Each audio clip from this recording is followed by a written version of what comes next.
Brasil, ao mesmo tempo que é o segundo maior produtor de carne do mundo, voltou ao mapa da fome em 2021. E em algumas cidades isso acontece junto e misturado. Vem comigo que eu te explico.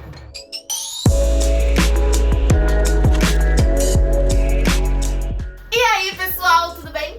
Eu sou Larissa Venturini e hoje a gente vai falar um pouco sobre bois. Aquele animal que, como a gente sabe, é muito presente nos pratos dos brasileiros. Ou pelo menos era, né? Já que o preço da carne vermelha subiu mais que o dobro da inflação nos últimos 2 anos. Mesmo nas cidades que vivem da produção e da venda da carne, tem gente passando fome. É o caso do município de Aurora do Tocantins, em Tocantins. Na cidade, a população de bovinos é quase 12 vezes maior que a de seres humanos. São 3.809 habitantes e 45.350 cabeças de gado. Uma das muitas cidades que ajudam o país a manter o título de segundo maior produtor de carne do mundo, mas a população nem sempre tem acesso ao produto. Nos frigoríficos de Aurora do Tocantins, a produção é distribuída pelo Brasil e eventualmente para outros países. Para a pequena cidade, onde a maioria das pessoas não tem renda fixa e menos de 7% da cidade tem uma ocupação formal, churrasco não é uma opção possível. Partes da cabeça do boi, tripas, miúdos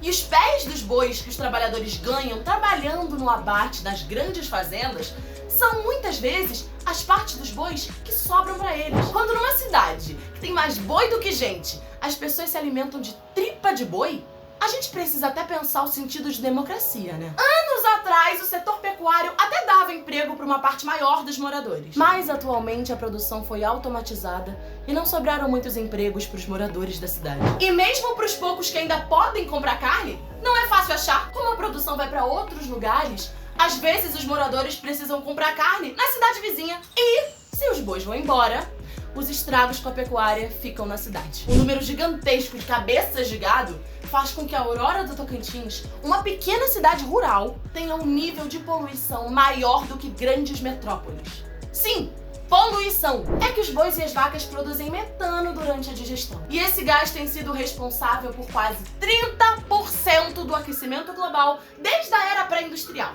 De acordo com dados do Sistema de Estimativas de Emissões e Remoções de Gases de Efeito Estufa, em 2019, o índice de emissão de poluentes em Aurora do Tocantins foi de 27 toneladas de dióxido de carbono equivalente por habitante, enquanto em São Paulo, a maior cidade do país, o mesmo índice foi de 1 tonelada de dióxido de carbono equivalente por habitante. Você tá entendendo? É uma emissão de gases de efeito estufa 27 vezes maior do que a de São Paulo.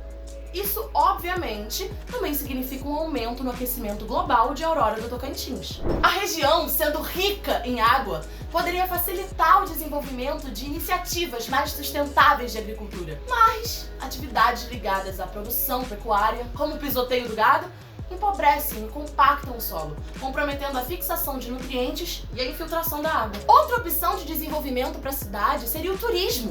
A Aurora do Tocantins possui uma paisagem única, marcada pelo grande volume de cavernas, grutas, colinas. O Rio Azuis, o menor rio da América Latina e o terceiro menor do mundo, é cercado por mais de 200 cavernas. Poderia ser um polo turístico, mas a produção de gado compromete essa paisagem. Assim, a produção de gado de Aurora do Tocantins vai para outros estados e até para o exterior, enquanto na cidade fica a falta de empregos, a fome, a poluição, o aquecimento global e o solo degradado. A Aurora do Tocantins é só um exemplo do que acontece em muitas cidades do Brasil. São quase 3.000 cidades no país com mais boi do que gente, onde vão-se os bois e ficam os danos. Esse aqui é o canal Reload e a gente descomplica a notícia.